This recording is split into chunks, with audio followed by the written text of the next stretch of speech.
Greetings, everyone. This is Rock and Roll Spot Convention with another installment of Starter versus Booster. This time focusing on the Absolute Carnage Fast Forces and the booster counterparts of, well, 5 of the 6 figures. So, I'll go ahead and say it. We're not going to compare the Fast Forces Carnage to his booster, to the Carnage in the booster set, because there's no comparison. The one from the booster set wins out every time, hands down. Also, the booster set one looks better. Looks better, has a better dial. Yeah. Anyway, so first off, let's familiarize ourselves with the figures. From the Fast Forces, we've got Spider-Man. Chances are, in the last few months, you've seen it. If you watch my Building the Team videos, you've seen him quite a bit. Spider-Man comes in either 75 or 50 points, has the Spider-Man Ally Team ability, making him a wild card. He has improved movement in order to elevated terrain, as well as the Spider-Man family, Reporter, and Scientist keywords. He also has a trait, Marvel Team Up. When establishing theme teams, choose a named keyword a character on your starting force has. Spider-Man gains that keyword. Honestly, I love that. It makes the Spider-Man one of my favorite Spider-Mans. Looking at his dial, we've got a couple of clicks of charge, followed by on speed, followed by some running shot, followed by flurry. If you start him off at 50 points, he loses the charge. On attack, we open up with a 12 attack with Quake, then some mid-dial Incapacitate, which again, if we start off at 50, he just starts off with running shot and Incapacitate. Defensively speaking, we open up with combat reflexes, which then gives way to super senses, back to combat reflexes, and finishing up with super senses. And yeah, if we start at 50, he just starts with super senses. On damage, we open up with special power, Quips and Thwips. Leadership, but succeeds on a 4 through 6. Okay, that's actually kind of huge, giving you a 50-50 shot on leadership success. Okay, alright. We got that for a whopping 4 clicks, and no matter where, if you start him at 75 or 50, he starts with it. After that, we get a couple clicks of Perplex. Okay, alright. Now, let's look at his booster counterpart. The sculpt is the exact same. So, you know, I'm not going to show it off too much. Comes in at 40 points, has the Spider-Man Ally Team ability. He also has the Secret Identity key phrase, and the Avengers, Codex, Spider-Man family, Reporter, and Scientist keywords.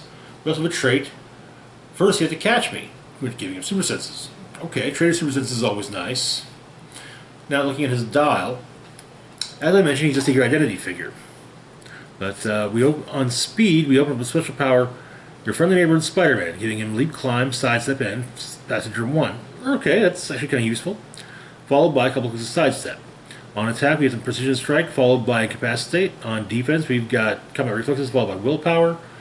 On damage, we've got close combat expert, followed by empower. On the secret identity dial, I really just don't get the fascination everyone has with playing with the civilian versions of heroes, but whatever.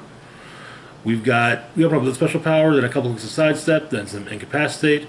Got defend on defense, and then a click of perplex on damage. Yeah. Next up, we've got... Oh, shoot.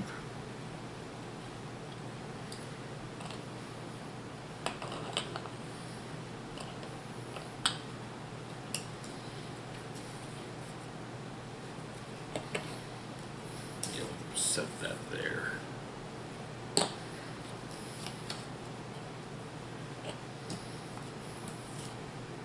Next up, we've got Venom. Here's the Fast Forces version. Comes in at 75 or 50 points. Has no team ability. He also has the Codex Center System to get monster report and reporter keywords, as well as improved movement in elevated terrain. We also have 2 traits. First off is Symbiote, granting him plasticity and shape change. might recall we looked at that quite extensively in our last installment of Shared Trait Spotlight. Next up, Tendrils, which grant him giant reach of 3. Okay, all right, that's actually that's good. That's actually nice. Looking at his dial, we open up with some charge, followed by some sidestep. For the first 4 clicks on attack, we alternate between Blaze Claw's Fangs and Seal Energy, before picking up some a couple late dial clicks of Super Strength. On defense, until the new rules go into effect, he's got Indomitable Soak, built-in willpower. Then we alternate for a few clicks between invulnerability and toughness. Then we get a couple clicks of toughness in a row, followed by regeneration. Damage-wise, we open up with we go exploit blank, and then finish up with a couple clicks of Battle Fury. Not too shabby. It feels a little limiting power-wise. Now we've got 2 booster Venoms to look at. First off is the regular booster Venom, the common. As I said, much like with the other one, or sculpt is the same. But he comes in at 65 points. He's got the Spider-Man Ally team ability, making him a wild card, as well as the Codex Sinister Syndicate Spider-Man Family Monster Reporter keywords, and improved movement ignores elevated terrain and hindering terrain, which again, ignoring hindering terrain is not going to be that big of a deal once the new rules go into effect. Again, 2 traits, Symbiote as well as Lethal Protector. Once per attack, when an adjacent friendly character takes damage, give Venom a Protector token. As a free action, remove a Protector token to make a close attack that deals penetrating damage. Okay, alright. He also has the Secret Identity key phrase, so looking at his dial, starting with the regular one, we open up with some charge, followed by a few clicks of sidestep, a few clicks of super strength, followed by a few clicks of blades, Indomitable, a few clicks of toughness, followed by a few clicks of super senses, and then on damage, we start off with nothing, but that gives way to a few clicks of close combat expert. Looking at his Secret Identity dial, we get charge and sidestep, super strength, toughness, and super senses, and then some late dial, mid to late dial, close combat expert. Alright, he's not bad. He's not great, but he's not bad. Him and those 2 are, I would say the 2 are, comparable to one another. Next up, however, we have the common prime of Venom. This is a more null-possessed Venom. Comes in at 80 points.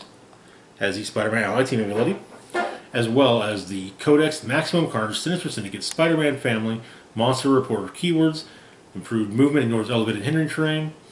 Then we have, trait-wise, we just have 1, Symbiote Codex Hunter.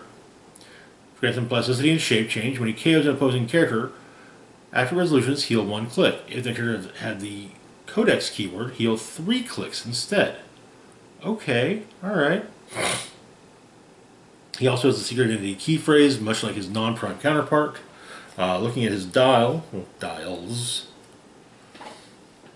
On speed, we open with a special power, Driven Mad by Null, which gives him charge. However, you do not have his speed value when using it. When he uses charge, after resolutions, deal 1 penetrating damage to each adjacent character, friendly and opposing. Okay. We then get some regular charge, followed by Flurry. On attack, we open with Blaze Claw's Fangs, followed by Quake, followed by Steel Energy. Indomitable. Then we get Invulnerability, a long block of Toughness, followed by a special defense power. The Symbiote is taking over. It's a stop click, which grants him Toughness. As a free action, you can roll a d6. On a 1, give Venom an action token. 2 through 5, choose 1 to last until your next turn, impervious for regeneration. 6, heal 2 clicks. We then have some late dial close combat expert on damage. Looking at the Secret Identity dial, we get a click of the special speed power with the full charge and regular charge. Blades, Quake, Steel Energy. Invulnerability, followed by toughness, and then some end dial close combat expert. He's honestly really good. Just flat out really friggin' good. Next up, we've got Black Cat.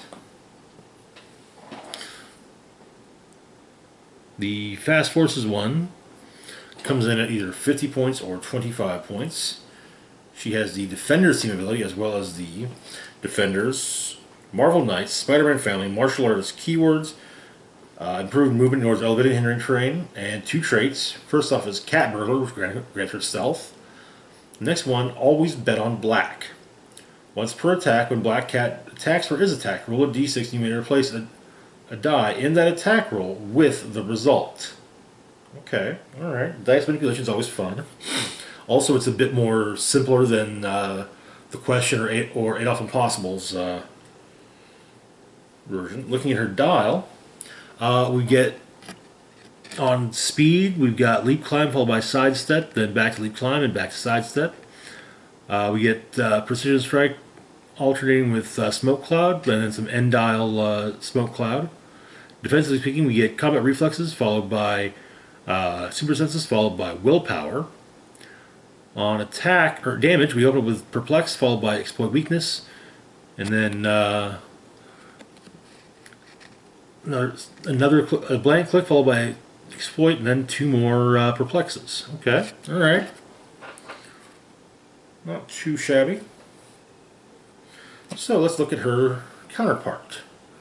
Once again, we got the same sculpt, no change, not even slight. But her boost for counterpart comes in at 40 points. Has the ruler keyword, as well as the underworld team ability. We got a trait, Black Cats forming a gang. When establishing theme teams, Black Cat gains the named keyword of another character on your starting force. Okay, alright. Then looking at her dial, on speed we open up with special power Expert Cat Burglar, which is for leap, climb, sidestep, and stealth. We get a couple of clicks of regular stealth after that. On attack, we open up with some precision strike, followed by a couple of clicks of blades, claws, fangs. Damage-wise, we open up with combat reflexes, followed by super senses. Damage, we open up with special power Bad Luck Field. Opposing characters within 4 squares can use probability control to reroll their attack rolls that contain a 1 or a 2. That means, because, okay, more often than not, when you roll a critical miss, generally speaking, it's you make a point of somehow using probability control to get out of that critical miss. Generally speaking, you find a way, unless there's absolutely no way you can do it. Yeah. So,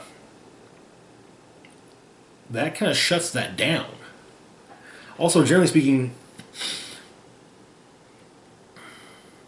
sometimes, say you need a 9 to hit someone, but you roll a 6 and a 2, an 8. Well, can't re-roll that. So, I mean, you would have to rely on something like, dice manipulation. Alright, then that thing gives way to regular probability control, or just some probability control at the very end. Okay, alright, it's an interesting it's an interesting touch on the character. I'll say that. Next up, we've got Mysterio. Mysterio is kind of basic. He comes in at 75 or 50 points. He's got the Magia, Sinister Syndicate, and Scientist keywords, improved movement towards hindering terrain, as well as a trait Robot Minions. Beginning of the game, generate a Robot Minion Bystander. As a power action, generate a Robot Minion Bystander, max 2. Mysterio has 2 passengers, but only to carry he can only carry Robot Minion Bystanders. Now first, we'll take a look at his dial. We open up with special speed power, setting the stage, giving Mysterio mind control, sidestep, and stealth.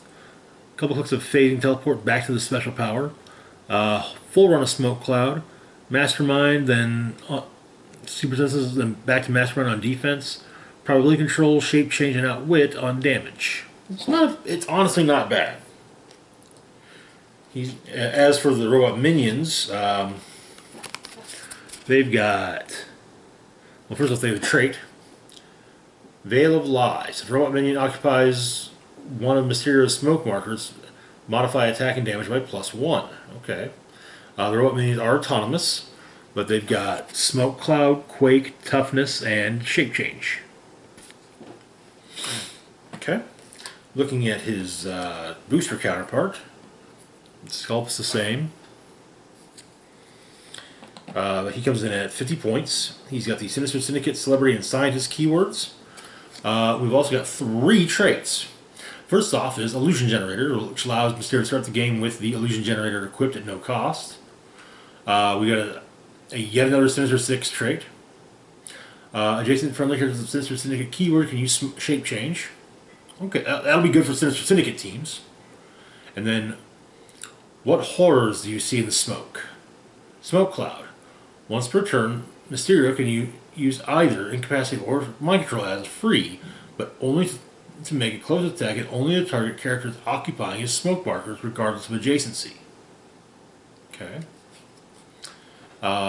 He also has a secret identity key phrase. Looking at his dial, we open up with a click of Stealth, followed by some Mind Control, full run of Incapacitate.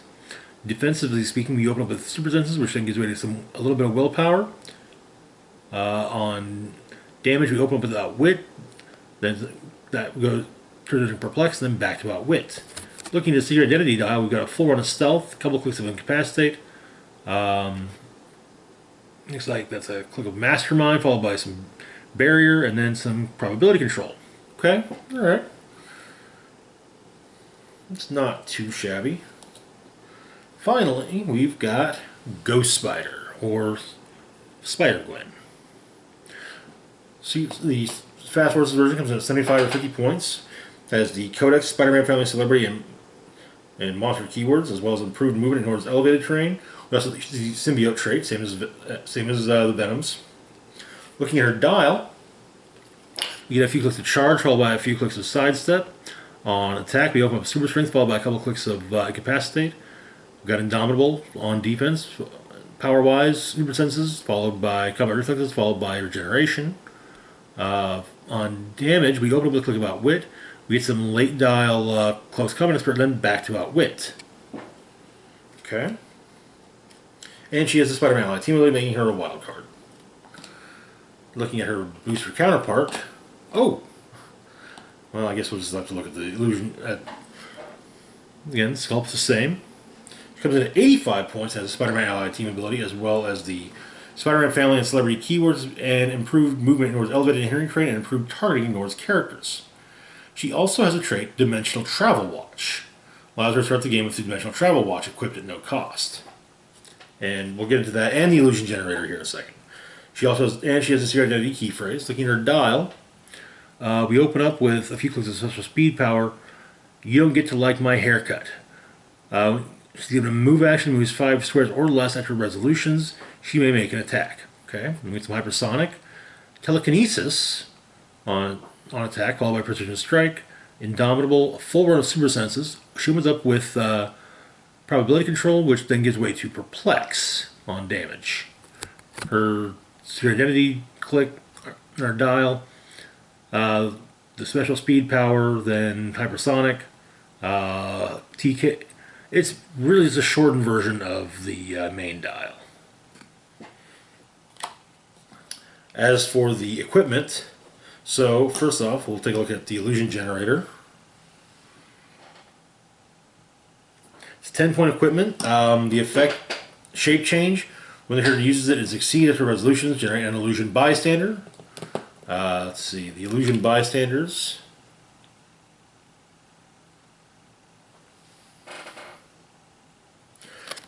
They've got Incapacitate and Shape Change, and they're autonomous.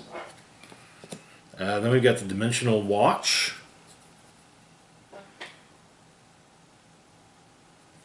It's a 5-point effect or equipment, gives phasing teleport. When the hero hits an opposing character, if no character has been placed this turn after resolutions, you may roll a d6. On a 3 through a 6, place another friendly character with the Spider-Man Family keyword adjacent. Okay. So, the team. Aside from making just a Codex team out of Spider-Man, Venom, Ghost Spider, and Carnage from the Fast Forces, a Spider-Man family team could actually be kind of fun. So, utilizing Fast Forces Spidey, Fast Forces Black Cat, Prime Venom, and Ghost Spider and Booster Ghost Spider with the Dimensional Watch. That's a nice little 290 point team. Yeah. Spidey, Black Cat, which admittedly neither of these Black Cats are my favorite or my personal pick for Black Cat. I tend to go with the uncommon from the Deadpool set. Prime Venom.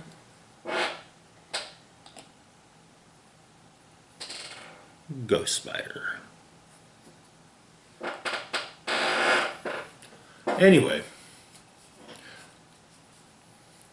But with an additional 10 points, I'd probably throw the Time Gem in and equip it to Black Cat as soon as possible.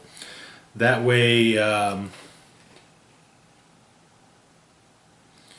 she would have probably controllers as well, and she'd be able to make use of the Time Gem's additional effect to shut down additional rerolls. Do I have time? No, I do not. Shite. Oh well.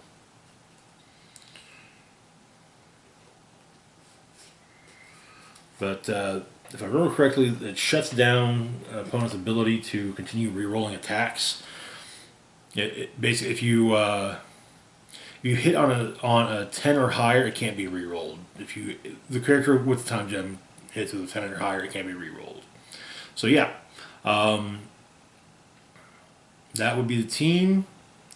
Honestly, I'm a much bigger fan of running higher point Spider-Man family teams because you get to put more Spider-Man allies on it. But yeah, for 300 points, that's a solid 300 points with the limited pool of characters. So the other one would be just a 150 point or a 300 point Codex team with no add-ons, all from the Fast Forces. But anyway, that's it for now. As always, feel free to like, share, and subscribe. Links to my Facebook, Twitter, Patreon, and PayPal account in the description box down below. It's probably going to be about a month or so before our next Starter versus Booster video. We'll be focusing on, which will also be a shared trait spotlight, focusing on the Mutant CIA trait from House of X, as well as looking at the House of X X-Force starter. However, next week we'll actually be starting on the shared trait spotlights for House of X, and hopefully we can get caught up on Future Foundation shared traits, maybe not before Wonder Woman comes out, but at least close to when it comes out, so that we're not lagging too far behind. But yeah, this is Rock and Roll Spock signing off, saying, live long and rock hard.